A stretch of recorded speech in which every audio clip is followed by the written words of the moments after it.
तो आइए आज के सेशन की शुरुआत करते हैं। मेरी आवाज सबको आ रही है ना? मेरी आवाज सबको सुनाई दे रही है? एक बार थंब दिखाएं। Yes yes yes yes. स्वागत।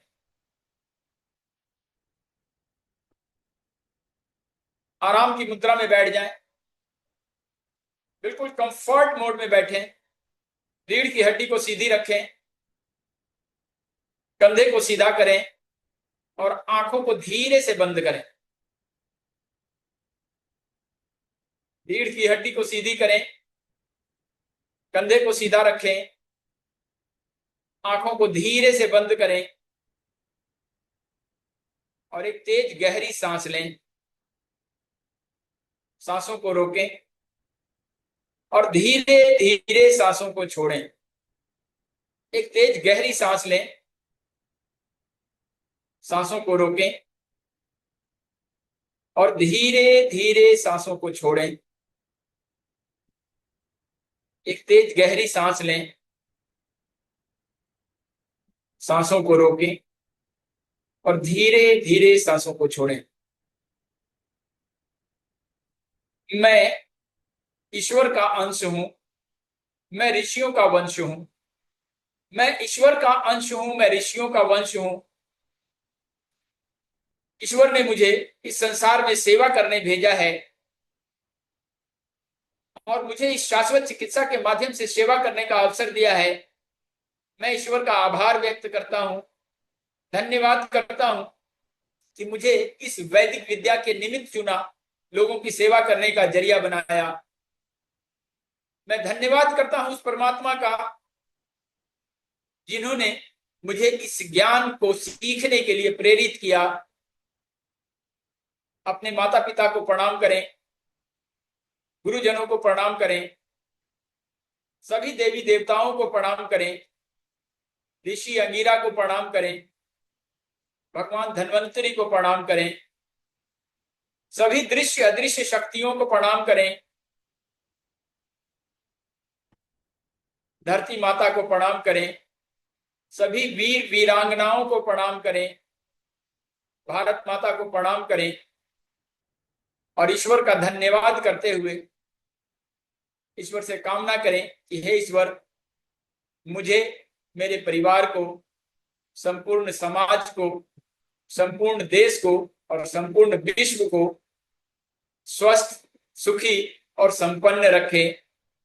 श्री राम जय राम जय जय राम, श्री राम जय राम जय जय राम, श्री राम जय राम जय जय राम।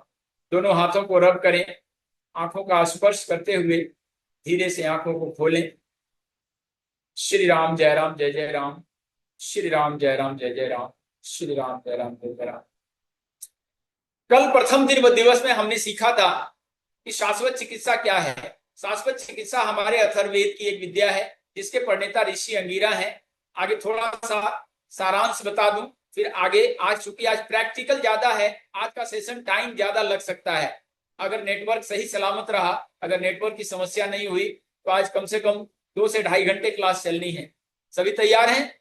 अगर समय लगेगा कोई बात नहीं, चलेगा ना? चलेगा। यस यस यस वसुधा सिंह, बस वर्षा जी।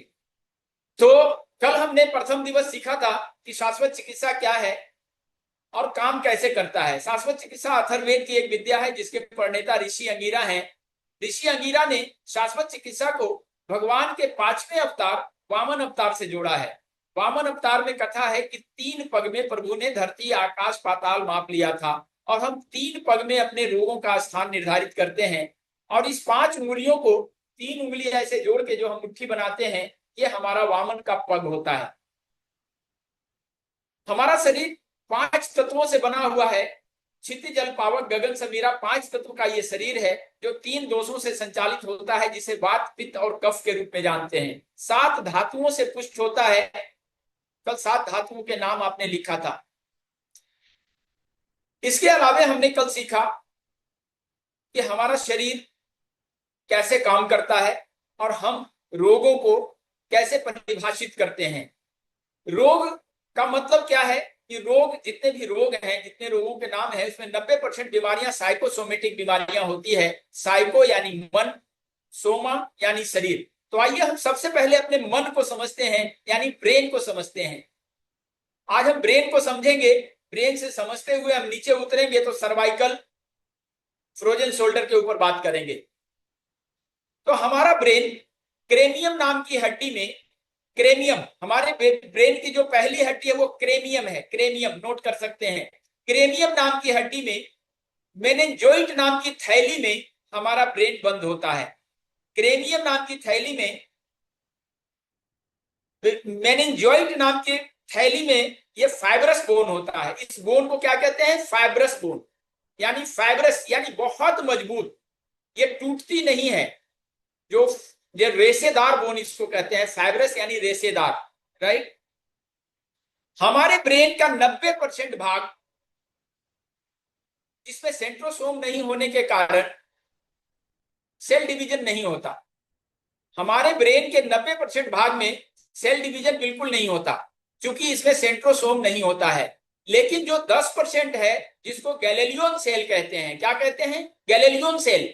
गैलेलियन सेल में सेल डिवीजन होने के कारण ब्रेन ट्यूमर की शिकायत हो जाती है।